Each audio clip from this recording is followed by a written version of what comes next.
வணக்கம் நேயர்களே. பார்த்தேன், ரசித்தேன், படித்தேனுக்கு உங்களை அன்புடன் வரவேற்பது சுதா ஆழ்வான்.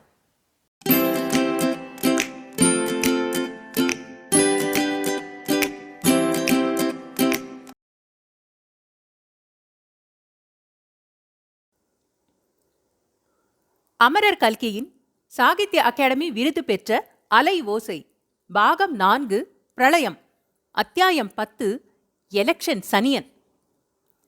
வெள்ள கஷ்டத்தில் அகப்பட்ட ஏழைகளுக்கு முடிவில் அதனால் நன்மை ஏற்பட்டது.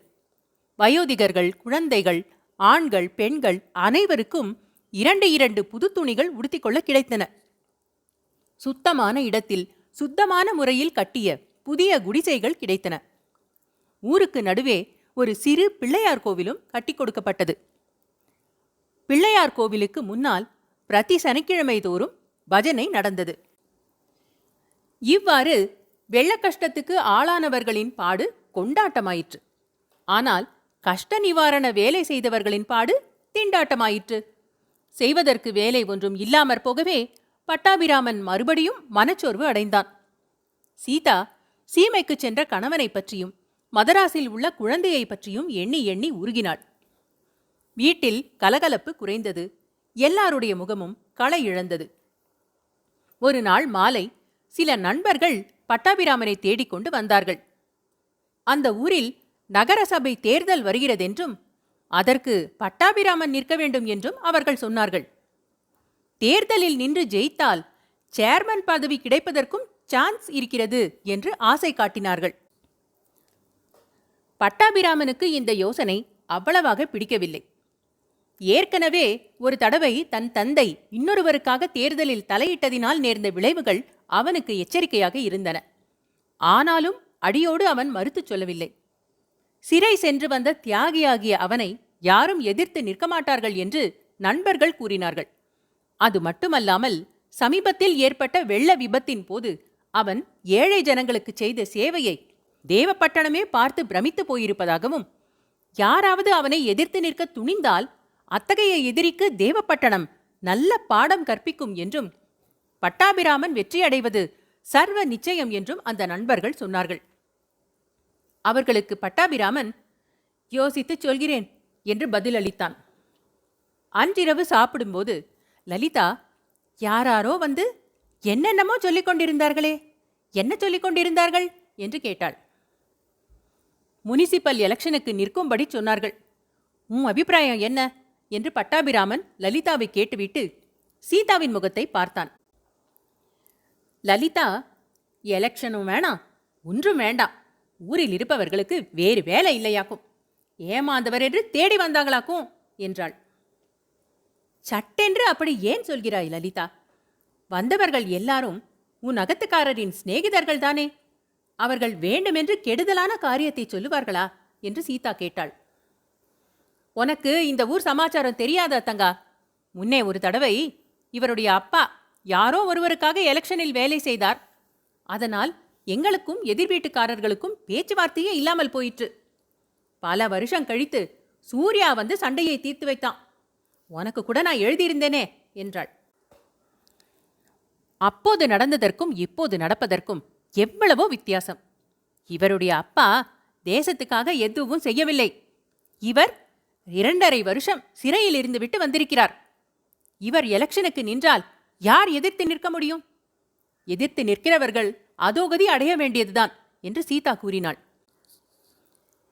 நீங்கள் நினைப்பது போல் அவ்வளவு சுலபமான காரியமில்லை. கள்ள மார்க்கெட்டில் ஏராளமான பணம் பண்ணிய ஆசாமி ஒருவர் இந்த வார்டில் நிற்கப் போவதாக கேள்விப்படுகிறேன். போட்டி பலமாக இருக்கும் என்றான் பட்டாபிராமன்.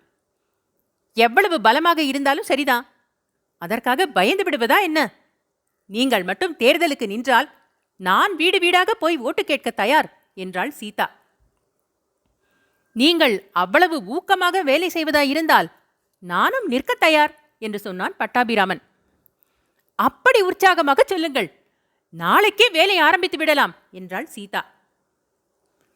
எல்லாவற்றுக்கும் கொஞ்சம் யோசித்து செய்யலாம் என்று எனக்கு தோன்றுகிறது. எதிர்த்த வீட்டுக்காரரிடம் யோசனை கேளுங்களே. நமக்கு வேண்டியவர்களில் வயதானவர், சரியான யோசனை சொல்லக்கூடியவர் தாமோதரம் பிள்ளைதானே என்று லலிதா சொன்னாள். எதிர்த்த வீட்டுக்காரரை போய் கேட்பதென்ன? அவர்தான் ஜஸ்டிஸ் கட்சிக்காரர் என்று தெரியுமே. எலெக்ஷனுக்கு நிற்க வேண்டாம் என்றுதான் அவர் சொல்லுவார் என்றாள் சீதா.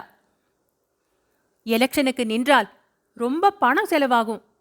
நமக்கு இப்போது வருமானமும் இல்லையே என்றாள் சீதா. பணம் பணம் என்று அடித்துக் கொள்வது எனக்கு பிடிப்பதே இல்லை. பணத்தை தலையில் கட்டிக்கொண்டா போகப் போகிறோம்? அப்படியொன்றும் பணச்செலவும் அதிகமாக ஆகிவிடாது. ஆகிற செலவுக்கு நான் என் கழுத்துச் சங்கிலியை விற்றுக் கொடுக்கிறேன் என்று சீதா ஆவேசமாக கூறினாள். நீ ஒன்றும் கழுத்துச் சங்கிலியை விற்றுக் கொடுக்க வேண்டாம். அப்படி நாங்கள் கதியற்று போய்விடவில்லை என்றாள் லலிதா.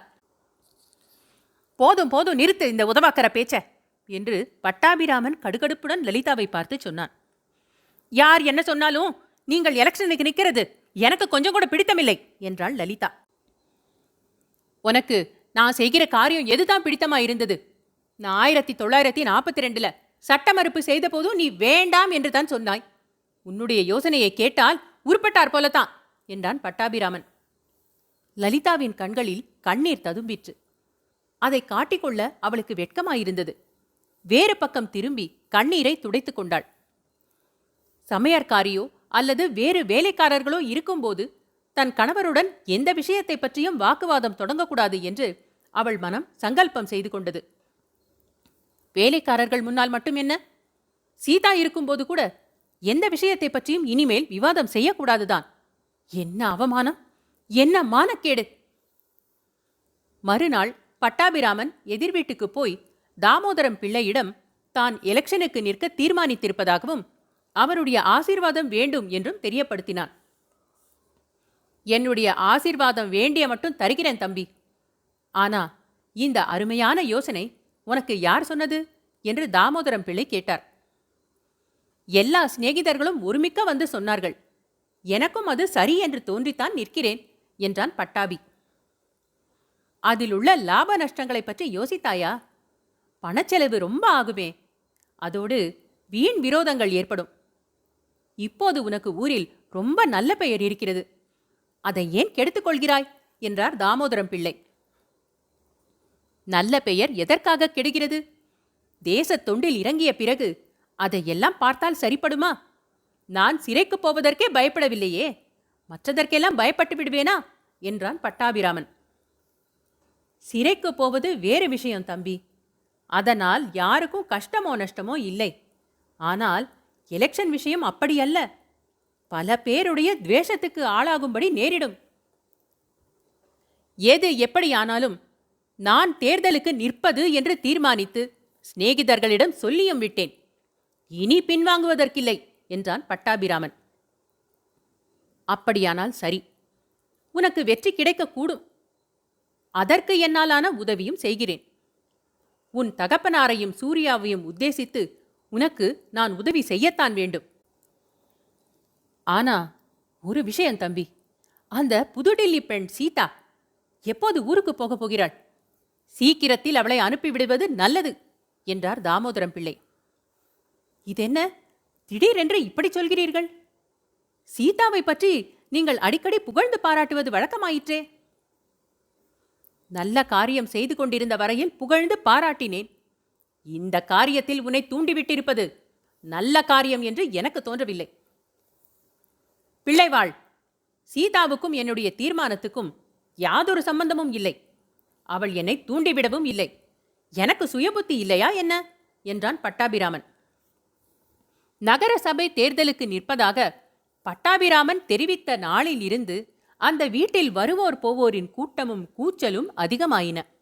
பகல் என்றும் இரவென்றும் இல்லாமல் தேர்தலுக்கு வேலை செய்யும் சிநேகிதர்களும் தொண்டர்களும் எந்த நேரத்திலும் வந்து கொண்டிருந்தார்கள். அவர்களில் பலர் பட்டாபியின் வீட்டிலேயே காப்பி, சிற்றுண்டி, சாப்பாடு முதலியவை வைத்துக் கொண்டார்கள். வெற்றிலை கவுளி கவுளியாகவும் புகையிலை கத்தை கத்தையாகவும் செலவாயின. பணம் நோட்டு நோட்டாக செலவாகி வந்தது. சீட்டுக்கட்டு தினம் ஒன்று வாங்கப்பட்டது. வீட்டில் ஒரு வருஷத்துக்கு சேகரித்து வைத்திருந்த உணவு பண்டங்கள் எல்லாம் ஒரு மாதத்தில் தீர்ந்து போயின. லலிதாவுக்கு இது ஒன்றும் பிடிக்கவில்லை. அவளுடைய வருத்தத்தை அதிகப்படுத்துவதற்கு இன்னும் சில நிகழ்ச்சிகளும் சேர்ந்து கொண்டன. சீதாவின் ஆடம்பரமும் அதிகார தோரணையும் நாளுக்கு நாள் அதிகமாக வளர்ந்தன. பெண்மைக்குரிய அடக்கம் வர வர குறைந்து வந்தது.